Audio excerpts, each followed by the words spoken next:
Carlo.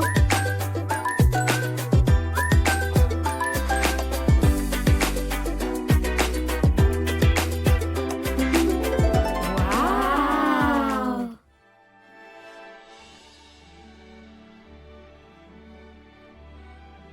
Noël approche et Léon tient à ce que tout soit beau dans la maison. Waouh. C'est une grande fête. Pour les fêtes, on se pare, on enjolive, on fait en sorte que tout brille et scintille. Léon s'est donné beaucoup de mal. Il ramasse branches, mousses et pommes de pin dans la forêt. Il y dépose des rondelles d'oranges séchées. Il noue des rubans rouges. Avec papa, ils sont allés chercher des guirlandes lumineuses que Léon accroche autour de la porte. Ils mettent des bougies rouges dans la cuisine et dans le salon. Léon prépare la crèche et il construit lui-même une étable en carton de couleur en découpant parfaitement sur la ligne. Puis, il peint de petites étoiles en doré et en argenté qu'il colle soigneusement sur les fenêtres. Splendide! Souffle maman en admirant le travail accompli. Waouh! De son côté, elle a fait des bouquets de houx qu'elle a semés un peu partout. C'est vrai, la maison est splendide, resplendissante. Le sourire et la fierté de Léon s'étirent de tout leur long sur sa figure. Waouh! On se sent bien quand tout est beau. S'émerveille-t-il. Ces moments de paix et de joie peuvent-ils durer quand on a une petite sœur ? Léon est d'avis que non. Et sa petite sœur Sophie lui en donne tous les jours la preuve.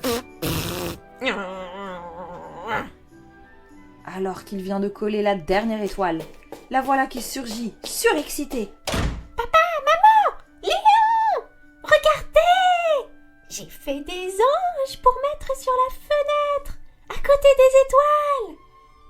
Elle les brandit, toute contente. Des anges? S'esclaffe Léon. On dirait des vieilles chauves-souris. Et il éclate de rire. Papa et maman doivent avoir besoin de lunettes, car ils félicitent Sophie. Bravo ma chérie, comme c'est joli. Ce n'est pas joli du tout. Léon fulmine. Pas question d'accrocher ces horreurs à côté de ces belles étoiles. Maman se lève, et la voilà qui revient avec de la pâte à fixe. Viens m'aider à les coller, Sophiette, Non, non, non, non, non, non. hurle Léon. C'est affreux. Je ne veux pas que ces anges affreux gâchent toutes les belles décorations de Noël.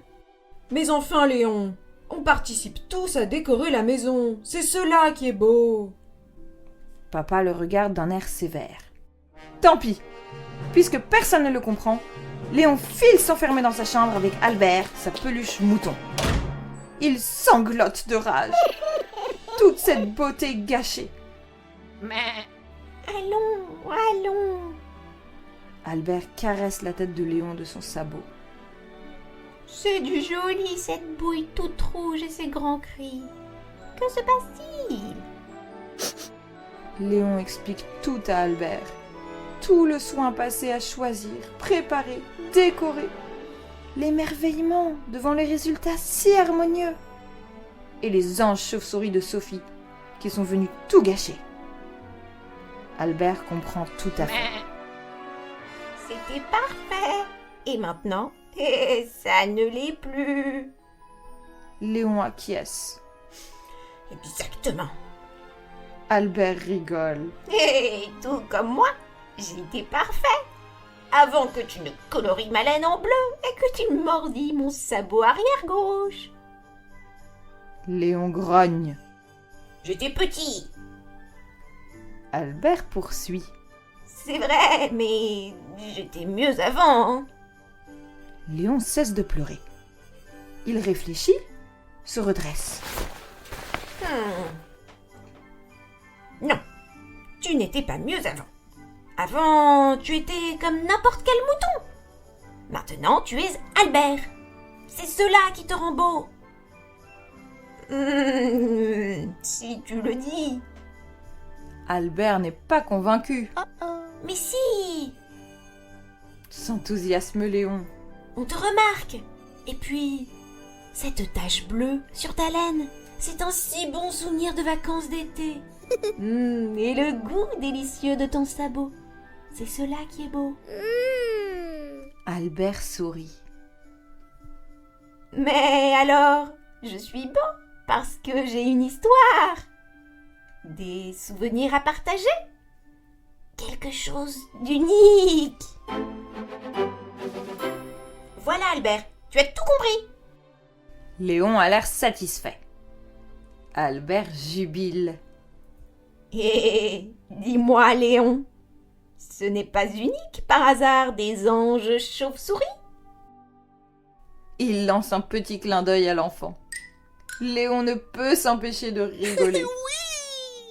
C'est sûr que c'est unique et un sacré souvenir. Une légère gratouille se fait alors entendre à la porte, qui s'entr'ouvre. C'est Sophie. Elle passe une tête et dit « Tu sais Léon, moi je voulais que mes anges soient les plus beaux, car je leur ai dessiné la même tête que toi. » Léon et Albert se regardent et éclatent de rire. Une chose est sûre, ça c'est beau.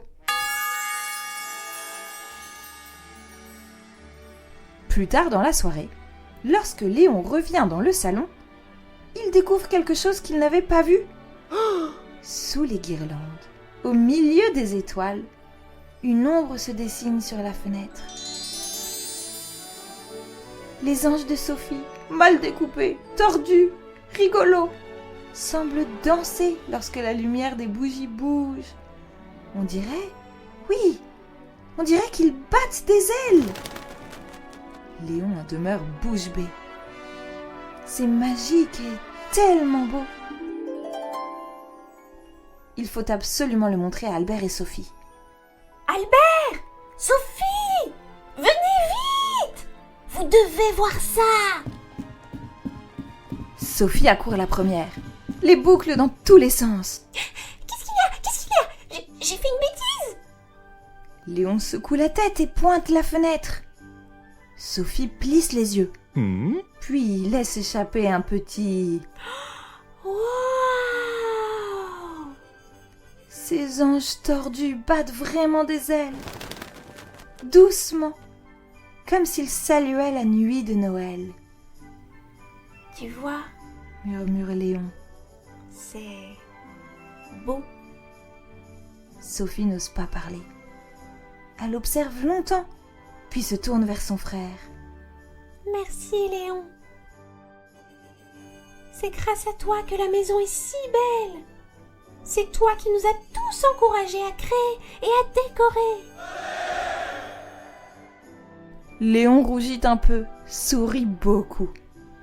Albert agite son sabot. Hé, voilà qui est joliment dit. Et tous les trois restent là un moment, à regarder les drôles de petites ombres qui battent des ailes sur la fenêtre.